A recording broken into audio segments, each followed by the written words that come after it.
Welcome to Instablogs Global Report. This is Sukhmani with fresh updates and more citizen voices from all over the world. Stories for the day are: India launches first unmanned moon mission. Father of Madonna's adopted Malawian boy pleased to resolve differences. UN chief wants greater US cooperation in facing global challenges. And forgery and corruption endemic in Pakistan's academic institutions.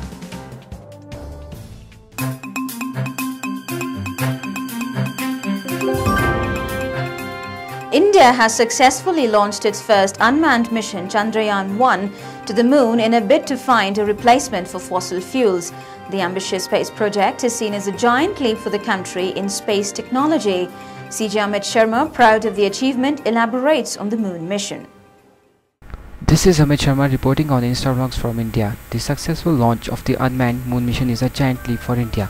With this latest achievement, India stands tall and proud space fraternity dominated by the likes of US, Russia and China. Chandrayaan I demonstrates India's determination to be a big player in the race to find the gas Helium-3, a replacement for fossil fuels. One of the mission's objectives is to understand the mineralogy of the moon in greater detail and work out how much helium-3 is hidden beneath the craters. Helium-3 is 100 times more precious than gold and is touted as the future fuel of nuclear plants and vehicles. We hope that by carrying out this mission, we will have a greater claim on the fuel of the future when man begins to colonize the satellite. This is just the beginning of India's space ambitions. We hope to put the first Indian into space by 2014 and launch a manned lunar mission by 2020, 4 years ahead of rival China. Cheers to ISRO that has done the country proud.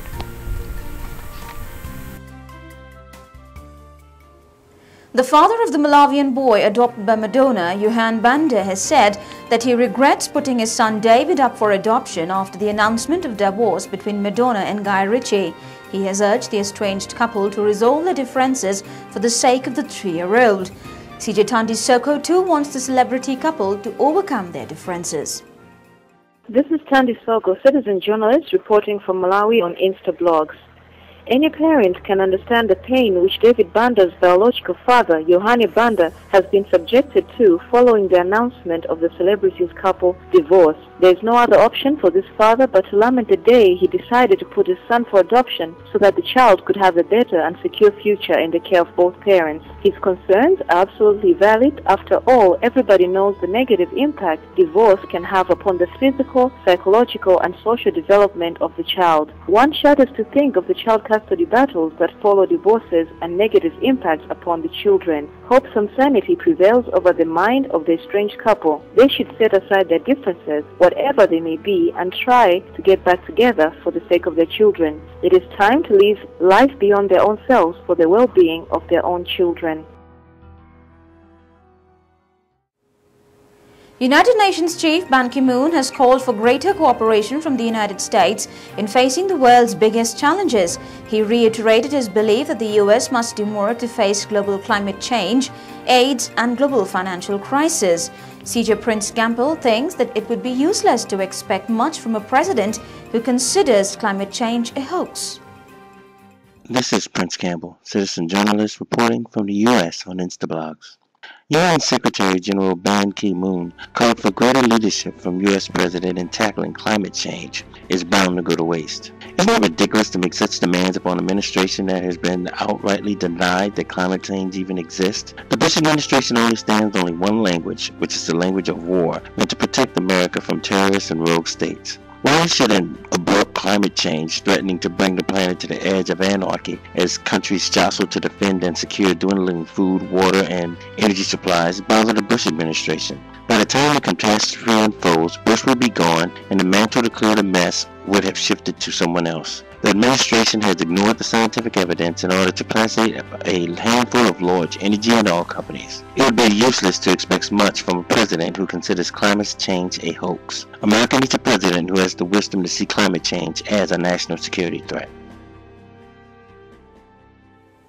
Forgery and abuse of authority in Pakistan's academia is looming beyond bounds. Parallel to the inside stories of corruption and abuse in Pakistan's Higher Education Commission, CJ Karim Khan has unveiled some of the most startling secrets of fake research in science at the National Centre of Excellence in Geology, University of Peshawar. This is Kareem Khan, citizen journalist reporting from Pakistan on Instablogs. The situation is extremely disappointing. The government is spending millions of rupees each year on a single institute of higher learning, and we are getting little more than forgeries and fake researches. Not only our incompetent academicians are to blame, but also the loose administration that keeps no check on such corruption. Let's hope that the new government takes serious measures to improve the educational sector in Pakistan. If you want your voice to be heard by millions, let Instablogs be your choice. You can contact us at cj@instablogs.com. That's all for today's show. We'll be back with fresh updates and more citizen voices. Till then, it's goodbye from the entire team of Global Report.